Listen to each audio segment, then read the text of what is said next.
देखिए दोस्तों, आज मैं बता रहा हूँ आपको। ये जो नाइन्थ हाउस है, नौवां घर है, किसी भी जन्म कुंडली का नाइन्थ हाउस है। ये बहुत ही महत्वपूर्ण होता है। ये अपने भाग्य का घर है। अगर नाइन्थ हाउस का स्वामी,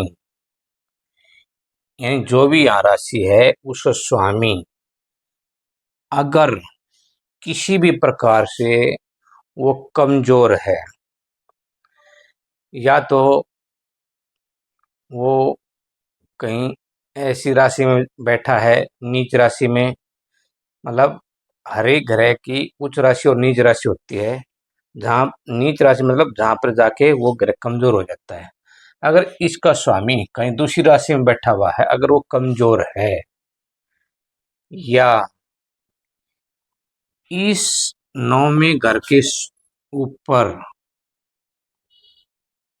किसी क्रूर ग्रह की दृष्टि है, क्रूर ग्रह जैसे राहु की, केतु की और शनि की दृष्टि है, किसी भी प्रकार से इस घर का मालिक, इस घर का स्वामी नहीं है, नवे नवे घर का मालिक कहीं पर भी बैठा हुआ है, अगर वो वहां जाके कमजोर है या यहाँ भी बैठा हुआ है, तो यहाँ आके अगर कमजोर है, किसी की कुदृष्टि पड़ रही है, गलत दृष्टि पड़ रही है, किसी कमजोर हो रहा है किसी भी कारण से, अगर वो नवेश कमजोर हो रहा है या सूर्य के बहुत नजदीक बैठा हुआ है।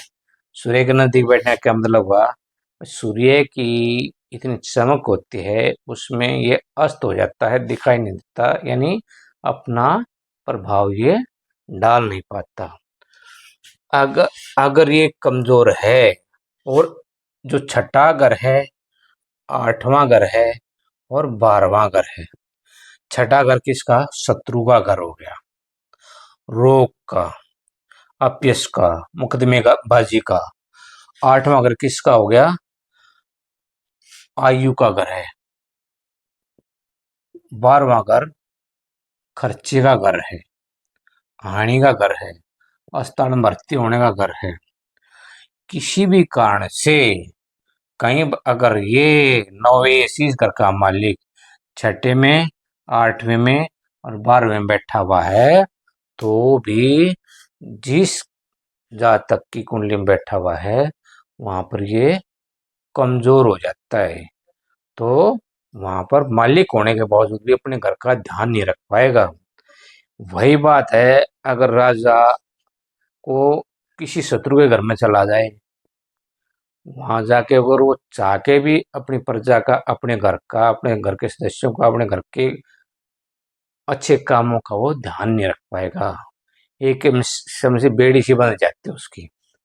अगर वो बीमार वहां, क्योंकि शत्रु के घर में बैठ गया, आयु कमजोर हो गई, आकस्मिक एकदम से कोई दिक्कत आ गई, और या बीमार हो गया, खर्चे हो गए, तो ये अपना प्रभाव नवेश, इस घर का मालिक नवेश अगर यहाँ तीनों घरों में बैठा हुआ है, अपना कुछ काम कर ही ना पाएगा, तो क्या होगा?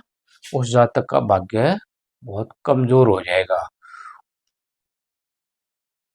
ऐसे ही क्रूर दृष्टि पड़ी किसी ग्रह की, तो भी कमजोर हो जाएगा। ज्यादा सूर्य के नजदीक है, तो भी कमजोर हो जाएगा। तो चाहकर भी वो अपना प्रभाव अपने घर को बचाने की कोशिश करता है, वो नहीं कर पाएगा, या बहुत मुश्किल होगी। तो जिस भी जातक का नवेश कमजोर है, नवे घर का मालिक कमजोर है, तो जिस भी काम में हाथ डालेगा, वो क्या होगा? वो दिक्कत आएंगी, पैसा भी खर्च करेगा, तो कामयाबी बहुत मुश्किल से मिलेगी, बहुत लंबे समय में मिलेगी। बीमार हो जाएगा, अस्पताल खर्चे बढ़ जाएंगे, रोग हो जाएंगे, आयु कमजोर हो जाएगी, कम हो जाएगी, शत्रु दिक्कत करने लग जाएंगे, चिंता में रहेगा, शोक में रहेगा, उसकी बदनामी हो जाएगी, मुकदमेबाजी में फंस जाएगा। तो नौवें घर का मालिक नवेश अगर कमजोर है, तो ये दिक्कतें आएंगी। तो सारा सारा दारोमदार क्या होना चाहिए? नवे घर के मालिक को मजबूत बनाने के ऊपर होना चाहिए। जो भी चीजें इसको कमजोर कर रही हैं, उनका उपाय करना चाहिए। अपने गुरुजनों का और पिता का इनका अपमान नहीं करना चाहिए था। अगर इनका अपमान करोगे तो नवे घर का मालिक कमजोर हो जाता है। तो नवेश जो भी होगा तो उसको मंत्र, जो भी स्वामी होगा इसका, उसके हर ग्रह के मंत्र होते हैं, तो उसके ठीक करने के उपाय होते हैं, तो उनको करना चाहिए। तो अगर हमको हेल्प मिल जाती किसी भी तरीके से तो उस जातक को फायदा हो सकता है। अदरवाइज कितनी मेहनत करो, काम में सफलता मिलेगी ही नहीं।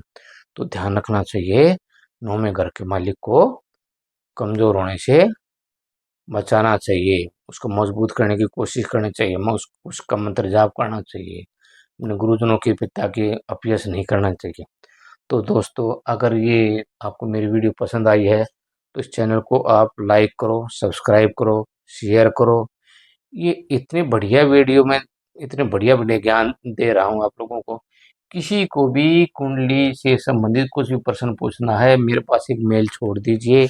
तो मेल नंबर dkrbgd@gmail.com, dkrbgd@gmail.com, ये जो लिखा हुआ dkrbgd@gmail.com, इस पे मैसेज भेज दीजिए। मेरा जो व्हाट्सएप नंबर है 9015849774, ये शायद इस पर डिस्प्ले भी हो जाएगा, तो उस पर मैसेज भेज दीजिए। कुंडली दिखानी हो, कुछ उपाय पूछना हो, आप मेरे से पर्सनली मिल भी सकते हैं। तो मैं कोशिश करूँगा आपकी समस्या का निदान हो जाए और आपको जीवन में ज़्यादा किसी भी तरह की कोई समस्या ना आ जाए। मेरा उद्देश्य सिर्फ यही है।